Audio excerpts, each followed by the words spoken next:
लोयन 2016। इस कहानी की शुरुआत में एक लड़का दिखाया जाता है जिसका नाम सुरु है। सुरु अपने बड़े भाई गुड्डू के साथ ट्रेन में कोयला चोरी कर रहा होता है। दरअसल ये लोग बहुत ही गरीब हैं। इन्हें अपने गुजर बसर के लिए चोरी करनी पड़ती है। ये दोनों ट्रेन से बहुत सारा कोयला चोरी करते हैं और इस कोयले को एक दुकान में बेचने के लिए जाते हैं। इसी दुकान में जलेबियां बन रही होती हैं। शुरू अपने बड़े भाई से कहता है कि मुझे जलेबी खानी है। इसका बड़ा भाई कहता है कि एक दिन मैं तुम्हें जलेबी जरूर खिलाऊंगा। उसके पास इतने पैसे नहीं है कि वो छोटे भाई को जलेबियां खिला सके। शुरू कहता है एक दिन हम दुकान की सारी जलेबियां खरीद लेंगे। अब कोयले के बदले में थोड़ा सा दूध दिया जाता है और ये दोनों भाई खेलते हुए वापस घर पहुंच जाते हैं, जहाँ शुरू और गुड्डू की एक बहन भी है। ये दोनों अपनी माँ के साथ ही रहते हैं। शुरू की माँ अपने दोनों बच्चों से पूछते हैं कि वो दूध कहाँ से लेकर आए, लेकिन वो इस बात का कोई भी जवाब नहीं देते। उसी रात को शुरू का भाई गुड्डू काम पर जा रहा होता है। शुरू कहता है कि मैं भी तुम्हारे साथ चलूंगा। उसका भाई कहता है कि तुम मेरे साथ नहीं चल सकते क्योंकि काम पर बोरियां उठानी पड़ती हैं और इस काम के लिए तुम बहुत छोटे हो। शुरू अपने सिर के ऊपर चेयर उठाकर दिखाता है, साथ ही साथ वह साइकिल बिठाने की कोशिश करता है। शुरू कहता है कि मैं कोई भी काम कर सकता हूँ। शुरू की जिद करने पर उसके भाई को उसे अपने साथ ले जाना पड़ता है। ये दोनों एक स्टेशन पर पहुंचते हैं। शुरू अपने बड़े भाई की गोद में ही सो जाता है। उसका भाई उसे उठाने की कोशिश करता है पर बहुत छोटा है। उसे बहुत नींद आ रही होती है। वो कहता है कि मुझे सोने दो। शुरू का भाई गुड्डू उसे बेंच पर हिला देता है तो कहता है कि मैं कल सुबह काम करके वापस लौट आऊंगा, तुम यहीं पर रहना। जाने से पहले शुरू अपने भाई से कहता है कि तुम जब लौटोगे तो जलेबी लेकर आना। वो कहता है ठीक है। शुरू कहता है कि 2000 जलेबियां। उसके बाद उसका भाई गुड्डू काम पर चला जाता है। कुछ ही देर बाद जब रात और भी गहरी होती है, स्टेशन पूरी तरह खाली हो जाता है। पूरे स्टेशन पर सिर्फ एक ही बच्चा होता है, वो होता है शुरू। शुरू वहाँ पर खड़ी प्लेटफॉर्म पर एक ट्रेन में जाकर बैठ जाता है। कुछ ही देर बाद उसे नींद आ जाती है। सुबह जब उसकी नींद खुलती है तो ट्रेन चल रही होती है। शुरू ये देखकर घबरा जाता है। ट्रेन में चारों तरफ भागता है। वो अपने भाई को भी आवाज देता है। साथ ही साथ वो ट्रेन के दरवाजे खोलने की भी कोशिश करता है पर दरवाजे पूरी तरह से लॉक होते हैं, इसलिए ट्रेन के कई बार रुकने के बाद भी वो ट्रेन से बाहर नहीं निकल पाता। ट्रेन की बोगी पूरी तरह से खाली है। शुरू भूखा प्यासा इस ट्रेन में फंस चुका है। उस दिन का सफर तय करने के बाद ट्रेन कलकत्ता वेस्ट बंगाल पहुंच जाती है, यानी शुरू के घर से 16 किलोमीटर दूर। शुरू मध्य प्रदेश के खांडवा डिस्ट्रिक्ट से है। वो कहता है वो स्टेशन पर उतरता है जहाँ पर बहुत भीड़ होती है। वो टिकट काउंटर पर जाता है, कहता है कि मुझे अपने घर जाना है, पर यहाँ से सब बंगाली में बात कर रहे होते हैं। शुरू को किसी को बात समझ में नहीं आती। वो स्टेशन पर बैठते अपने जैसे कुछ बच्चों के साथ जाकर बैठ जाता है जिनके पास कोई घर नहीं होता। कुछ ही देर बाद यहाँ पर कुछ लोग होते हैं जो उन बच्चों को उठाकर अपने साथ ले जाते हैं। शुरू किसी भी तरह से वहां से भाग जाता है और वो एक बार फिर से रात के अंधेरे में इस बड़े शहर में पूरी तरह से अकेला है। उसे बहुत भूख भी लगी होती है। तभी उसे देवी माता की मूर्ति दिखती है। वो देवी माँ को नमन करता है। देवी माँ के चरण में जो प्रसाद होता है वो उस प्रसाद को खाता है। अगली सुबह शुरू ट्रेन ट्रैक पर चल रहा होता है क्योंकि वो अपने घर जाना चाहता है। तब यहाँ पर एक औरत आती है जिसका नाम नूर होता है। वो शुरू से पूछती है तुम्हारा घर कहाँ है। वो कहता है गणेश तलाई है। वो मध्य प्रदेश में एक छोटा सा गांव होता है जिसके बारे में किसी को कुछ नहीं पता होता। तो वो उसे अपने घर ले आती है, उसे खाना खिलाती है, नहलाती है। वो कहती है कल सुबह एक आदमी आएगा जो तुम्हारी मदद करेगा और वो तुम्हारी मम्मी से मिलवा देगा। अगली सुबह यहाँ पर रामा नाम का एक आदमी आता है। वो शुरू की पूरी बुद्धि चेक करता है और नूर से गोदी से कहता है तुमने बहुत अच्छे से काम किया। उन्हें ऐसे ही इस लड़के की तलाश थी। शुरू को इन दोनों पर शक हो जाता है, इसलिए वो मौका देकर इस घर को छोड़कर भाग जाता है। शुरू अपने कई दिन हावड़ा ब्रिज के आसपास गुजारता है। उसे हमेशा अपनी मम्मी की याद आती है कि किस तरह उसकी मम्मी पत्थर तोड़ा करती थी और वो अपनी मम्मी की मदद किया करता था। शुरू अपनी मम्मी से बहुत प्यार करता है, पर अब वो यहाँ से 1600 किलोमीटर दूर है, जिसके बारे में शुरू को कुछ नहीं पता। शुरू को इस तरह से यहाँ पर 2 महीने हो जाते हैं। तो एक से बाद जब बारिश हो रही होती है तो एक कैफे के बाहर बैठा हुआ होता है। वो अंदर एक लड़का कॉफी पी रहा होता है और बाहर से शुरू उसकी नकल कर रहा होता है। वो लड़का बाहर आता है और शुरू को कुछ खाने के लिए देता है। इसके बाद वो शुरू को अपने साथ पुलिस स्टेशन ले जाता है और बताता है कि इस लड़के को बांग्ला नहीं आती, हिंदी में बात करता है। जब मैंने उससे पूछा इसे कहाँ से है, तो इसने बताया कि ये गणेश तलाई से है। इस जगह के बारे में ना ही लड़के को ना ही पुलिस वाले को कुछ पता होता है, क्योंकि ये मध्य प्रदेश में एक छोटा सा गाँव है। लड़का शुरू से अपनी मम्मी का अपना नाम पूछता है। शुरू कहता है कि मेरी मम्मी का नाम अम्मी है। दरअसल उसे अपनी मम्मी का नाम भी नहीं पता होता। पुलिस उसके पेरेंट्स को ढूंढने की बहुत कोशिश करती है, शुरू का घर का, उसके गांव का, उसके परिवार का कुछ भी पता नहीं चलता। इसलिए पुलिस उसे एक अनाथ आश्रम में भेज देती है। शुरू 3 महीने बाद गुजारता है और 3 महीने के बाद शुरू से एक लेडी मिलने आती है जिसका नाम मिसेज सूद होता है। वो शुरू से को बताती है पिछले 3 महीने से हम तुम्हारी मम्मी को, तुम्हारे परिवार को ढूंढने की कोशिश कर रहे हैं, पर कुछ भी पता नहीं चला। हमने न्यूज़पेपर में इश्तिहार भी दिया, जिस न्यूज़पेपर को हर रोज 1.5 करोड़ लोग पढ़ते हैं, इसका भी कोई फायदा नहीं हुआ। शुरू कहता है कि मेरा घर यहाँ से बहुत दूर है, मैं अपनी मम्मी के पास और गुड्डू के पास जा चाहता हूँ। मिसेज सूद कहती है हमने हर जगह तलाश करने की कोशिश की, अब इंतजार का कोई फायदा नहीं है। एक इस तरह ऑस्ट्रेलियन कपल आएगा तो मैं अडॉप्ट करना चाहता है, वो बहुत अच्छे लोग हैं, उसके साथ तुम बहुत खुश रहोगे, तुम्हें ऑस्ट्रेलिया जाना होगा। इसके बाद मैं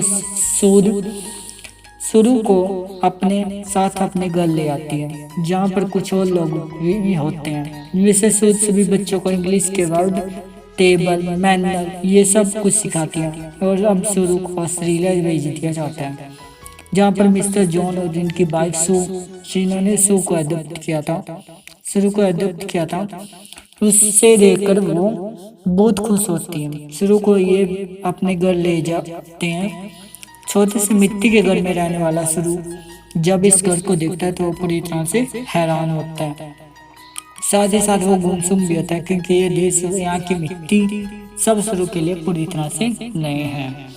शुरू की मॉम, जिसका नाम सू है, जिसने शुरू को अडॉप्ट किया था, वो शुरू से इंग्लिश में कहती है कि मुझे पता है तुम्हारा सफर आसान नहीं था, तुम मुझे इस वक्त कुछ नहीं बता सकते, पर एक दिन तुम मुझे सब कुछ बताओगे। शुरू धीरे धीरे उनकी भाषाएं, इनका रहन सहन सीखना शुरू कर देते हैं। उसे अपने बेटे की तरह प्यार करती है, वो इसकी जिंदगी में किसी भी तरह की कोई कमी नहीं होने देती है। 1 साल बाद ये एक और बच्चे को अडॉप्ट करती हैं, जो इनके साथ एडजस्ट नहीं हो पाता। वो अपने आपको नुकसान पहुंचाने की कोशिश कर देता है, पर मिस्टर जॉन और इनकी वाइफ बच्चे को कंट्रोल करने की, समझाने की पूरी कोशिश करते हैं, क्योंकि वो इसकी मदद करना चाहते हैं। उसी रात मिसेस सू रो रही होती है। शुरू उनके पास जाता है, उनके आंसू पोंछता है और उनके गले से लग जाता है, यानी कि अब उसने पूरी तरह से उन्हें अपनी मॉम मान लिया है। धीरे धीरे वक्त बीतता है और 20 साल बीत जाते हैं। शुरू अब बड़ा हो चुका है। मिस्टर जॉन और उनकी वाइफ, जो शुरू के मॉम डैड है, उनको शुरू के ऊपर गर्व होता है। होटल मैनेजमेंट की पढ़ाई करने के लिए जा रहा होता है। वो अपने भाई से मिलता है, जिसे मिस्टर और मिसेस जॉन ने शुरू के बाद अडॉप्ट किया था, लेकिन ये दोनों एक दूसरे को पसंद नहीं करते। शुरू अब होटल मैनेजमेंट की इंट्रोडक्टरी क्लास में पहुंच जाते हैं, जहाँ पर सब अपने बारे में बताते हैं। शुरू कहता है कि वो अपने होटल खोलना चाहता है, साथ ही वो ये भी बताता है कि वो इंडिया में कलकत्ता से है। इसके बाद वहाँ जितने भी स्टूडेंट होते हैं वो सब हाउस पार्टी रखते हैं, जहाँ पर शुरू भी जाता है, जहाँ बहुत सारे इंडियन स्टूडेंट्स भी होते हैं, इसलिए यहाँ पे खाने में बहुत सारा इंडियन फूड होता है। और शुरू जब वहाँ पर जलेबियाँ देखता है तो उसे बचपन का वो लम्हा याद आ जाता है, जब उसने अपने भाई को जलेबियाँ खाने के लिए कहा था। जब तब उसके बाद भाई गुड्डू ने उससे कहा था कि वो उसे जलेबी जरूर खिलाएगा। सुरू ने कहा था एक दिन वो सारी जलेबियां खरीद लेगा। सुरू को जब ये लम्हा याद आता है तो उसकी आंखों में आंसू आ जाते हैं। तो वो अपने दोस्त को कहता है कि वो कलकत्ता से नहीं है, वो किसी और जगह से है। बचपन में वो खो गया था, वो एक ट्रेन में बैठ गया था। जब ट्रेन रुकी तो वो कलकत्ता पहुंच गया था।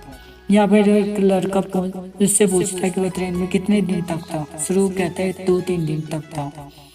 वो लड़का उसके गांव का नाम पूछता है। शुरू कहता है गणेश तलाई, लेकिन शुरू को अभी ये भी नहीं पता कि वो अपने गांव का नाम अच्छे से प्रोनाउंस कर भी पा रहा है या नहीं, क्योंकि उसे हिंदी बोलनी नहीं आती। वो अब सिर्फ इंग्लिश में बोल सकता है।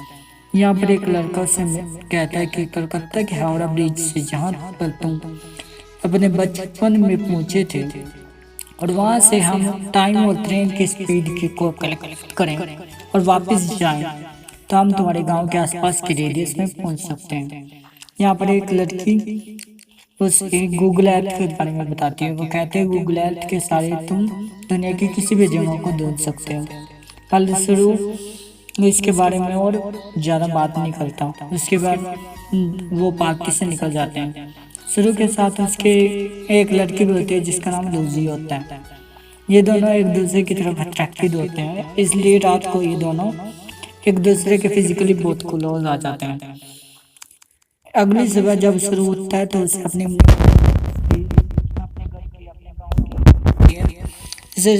एहसास होता है उसके खो जाने के बाद उसकी मम्मी भाई बहन उसके लिए कितना परेशान हो गए होंगे। इसलिए वो गूगल अर्थ एप्लीकेशन के जरिए साथ ही साथ अपने स्टेशन अपने घर की जो दूरी होती है इसकी कैलकुलेशन करके इस तरह से अपने गांव को गणेश तलाई को ढूंढने की कोशिश करता है, पर उसकी सारी कोशिश पूरी तरह से बेकार हो जाती है। धीरे धीरे वक्त बीतता है और 3 साल बीत जाते हैं। लूसी का और शुरू का रिश्ता और भी गहरा हो चुका है। ये दोनों एक दूसरे से बहुत प्यार करते हैं, पर शुरू आज भी अपने परिवार के लिए परेशान है। उसे कई बार अपने भाई की छवि दिखती है। उसे एहसास होता है कि उसका भाई उसे कह रहा है कि अब उसे घर चले जाना चाहिए। शुरू अपने परिवार की आदत में ढूंढने के में इतना खोया है कि धीरे धीरे वो लूसी से अलग हो जाता है। वो लूसी से कहता है कि तुम मुझसे बेहतर इंसान डिजर्व करती हो। लूसी शुरू से अलग हो जाते हैं। कई महीनों के बाद शुरू लूसी को जब एक्सीलेटर पर देखता है तो वो उससे बात करता है कि वो लूसी से कहता है कि वो उसे बहुत मिस करता है। जिसके बाद एक बार फिर से ये दोनों एक दूसरे के बहुत क्लोज आ जाते हैं। लूसी शुरू से कहती है कि तुम्हें अपनी मॉम के पास जाना चाहिए, उन्हें तुम्हारी जरूरत है। शुरू अपनी मॉम के पास जाता है जिनकी तबीयत खराब होती है। लूसी को आज तक शुरू को जब आज तक ये लगता था कि उसकी मॉम ने उससे इसलिए अडॉप्ट किया था क्योंकि वो कभी माँ नहीं बन सकती, पर शुरू को बताती है कि मैं माँ बन सकती थी, पर मैंने और तुम्हारे डैड जॉन ने डिसाइड किया था कि हम 2 बच्चों का अडॉप्ट करेंगे, क्योंकि इस दुनिया में बहुत सारे ऐसे बच्चे हैं जिन्हें माँ बाप की परिवार की जरूरत है। वो शुरू को अपने बचपन का एक एक्सपीरियंस भी बताती है और कहती है कि मेरे डैड बहुत ज़्यादा अल्कोहल पीते थे, वो एक अच्छे इंसान नहीं थे। मैं डरी रहती थी और एक जब मैं अपने घर के पीछे गई तो मैं चाहती थी कि गलती मुझे निगल ले। तभी मुझे खेत के दूसरी तरफ एक बच्चा दिखा जिसका ब्राउन स्किन थी और अगले ही पल वो बच्चा मेरी साइड में खड़ा रहा। उस पल मुझे एहसास हो गया अब मेरी जिंदगी में सब कुछ ठीक होगा। तुम और तुम्हारा भाई मेरी जिंदगी में आए, लेकिन अब तुम मुझसे बात नहीं करते। मुझे तुम्हारी जरूरत है। शुरू को अब बायोलॉजिकल मदर को भी ढूंढना चाहता है, अपने भाई को ढूंढना चाहता है। इसलिए एक बार फिर से वो गूगल अर्थ पर अपने गांव को ढूंढने की कोशिश करता है। और जब वो इंडिया के अलग अलग हिस्सों को जूम करके देखता है तो उसे वो जगह दिख जाती है जहाँ पर उसकी मॉम पत्थर तोड़ा करती थी। इसके बाद वो गांव वो धीरे धीरे आसपास के पूरे एरिया को सर्च करता है और उसे अपना गांव जिसका नाम गणेश लाई है वो मिल जाता है। उसे पता चल जाता है कि उसका गांव मध्य प्रदेश के खानवा डिस्ट्रिक्ट से है। इस बात से वो खुश होता है और वो ये बात उल्लू जी को और अपनी मॉम को बताता है। और उसकी मॉम भी इसके लिए बहुत खुश होती है क्योंकि इसकी मॉम और उसके दादा चाहते हैं कि वो इंडिया जाकर अपने परिवार से मिले। शुरू अभी भारत आ जाता है। वो उस जगह पहुंच जाता है जहाँ पे उसने अपनी बचपन बिताया था। वो धीरे धीरे बचपन की यादों में से आगे बढ़ता हुआ इस घर तक पहुंच जाता है जहाँ पर बचपन में अपने मॉम, अपने भाई और अपनी बहन के साथ रहा करता था। और अब इस घर में कोई नहीं रहता। वो आस पड़ोस में इसे पूछने की कोशिश भी करता है पर इसकी भाषा किसी को भी समझ में नहीं आती और ना ही वो हिंदी समझ सकता है। तभी वहाँ पर एक आदमी आता है जिससे इंग्लिश आती है। सिर्फ अपने माँ का, अपने भाई का, अपनी बहन का नाम बताता है। उससे पूछता है कि परिवार पहले इस घर में रहता था, अब वो कहाँ चला गया। पर वो आदमी उसकी बात का जवाब नहीं देता है, वहां से चला जाता है। पर कुछ ही पलों के बाद वो लौट कर आता है। वो शुरू को इशारा देता है। शुरू जब उस घर तरफ जा रहा होता है तो वो देखता है कि सामने से एक बुरी औरत आ रही होती है और ये औरत और कोई नहीं बल्कि वो होती है जिसकी गोद में शुरू ने अपना बचपन बिताया था। ये उसकी बायोलॉजिकल मॉम होती है। वो उनके गले लगकर रोता है क्योंकि मॉम आज तक इस गांव को छोड़कर इसलिए नहीं गई क्योंकि उसे यकीन था कि भी उसका बेटा लौटकर जरूर आएगा। उसकी बहन भी आती है। वो अपनी बहन को अपने गले से लगा लेता है पर शुरू अपने भाई से नहीं मिल पाता। उसे पता चलता है कि जिस रात वो अपने भाई के साथ काम पर गया था वह शुरू को नींद आ गई थी, इसलिए उसके भाई ने उसे बेंच पर लिटा दिया, सुला दिया था।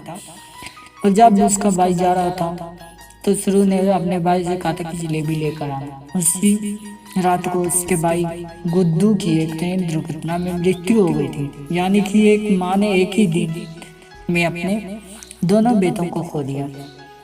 पर उसकी उम्मीद ईश्वर पर उसकी आस्था थी जो इतने सालों तक अपने बेटे, छोटे बेटे शुरू का इंतजार करते थे। और आज 25 सालों के बाद उसका बेटा वापस लौटा है। शुरू उसके बाद ऑस्ट्रेलिया में अपनी मॉम और डैड को कॉल करता है और उन्हें बताता है कि मुझे मेरा परिवार मिल गया। पर इससे कुछ भी नहीं बदलता। पर आप मेरे लिए आज भी वही हो जो पहले थी। आप मेरे मॉम डैड हो। इसके बाद शुरू उन सभी जगह पर जाता है जहाँ पर वो अपने भाई के साथ खेला करता था और इन जगह पर जाकर से अपना बचपन की याद आ जाती है जब वो इन रास्तों पर चल अपने भाई के साथ चला करता था। शुरू को यहाँ पर एक और बात पता चलती है। इसका नाम शुरू नहीं बल्कि शेरू है जिसका मतलब है लॉयन। हम कुछ रियल फुटेज दिखाई जाती है जिसमें शुरू के मामदाद जिन्हें वो उसे अडॉप्ट किया था वो इंडिया आते हैं। इंडिया में शुरू की जो असली बायोलॉजिकल मॉम होती है वो उन्हें गले लगाकर लेती है। तो ये थी शुरू की कहानी। ऑफिशियल रिपोर्ट के अनुसार भारत से हर साल 80,000 बच्चे गायब होते हैं, लेकिन उसमें से 1% बच्चे ऐसे नहीं हैं जिनकी किस्मत शुरू की तरह हो।